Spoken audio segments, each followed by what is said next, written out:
Audio Jungle.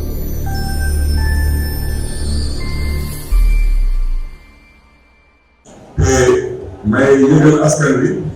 lu ma waxoon ci campagne bi bañ may installé tamit ma doon ko tamit dëggalaat fii mooy dama waxoon dinaa sàkku audience ci président de la république audience bi nag dugal naa ko mu ngi nii ma bëgg nag leeral wax ci Barthélémy Dias soxla yu gis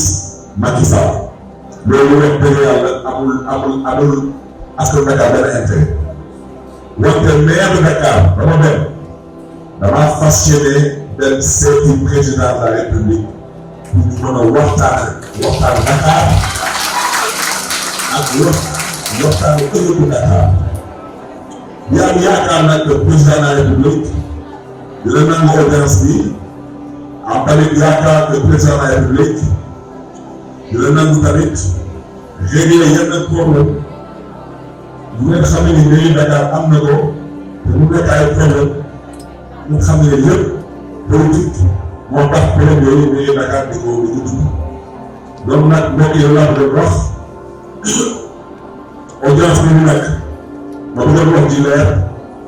laata ñu dem ci audience boobu dinañ am tamit benn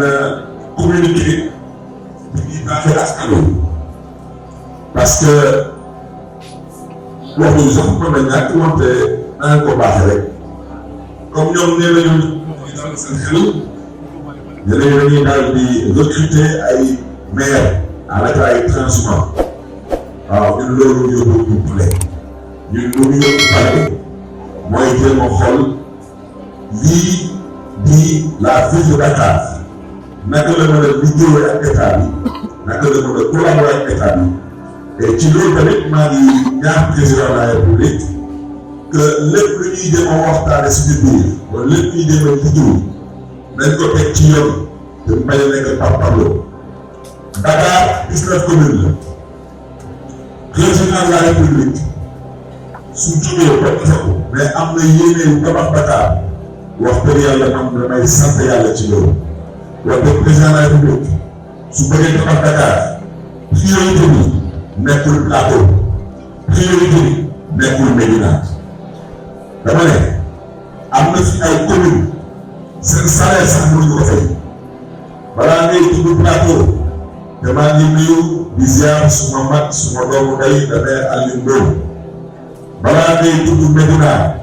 maa ngi yow passage nuyu le maire de la Médina na nga tudd Cambérène na nga tudd Grand Yoff na nga tudd Parcelles Assainies pour dem Dakar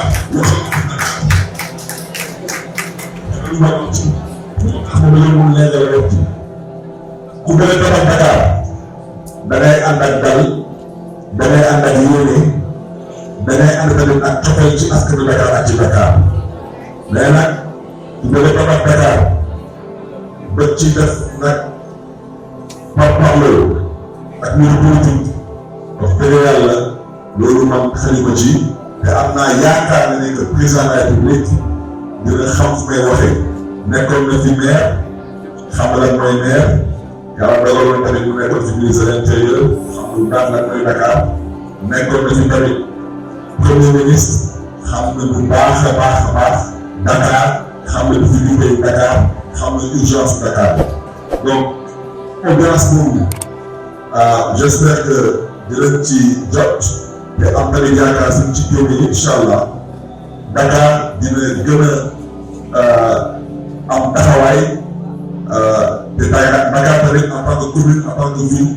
dina am une meilleure collaboration avec les développements de l'État dans l'intérêt général des populations.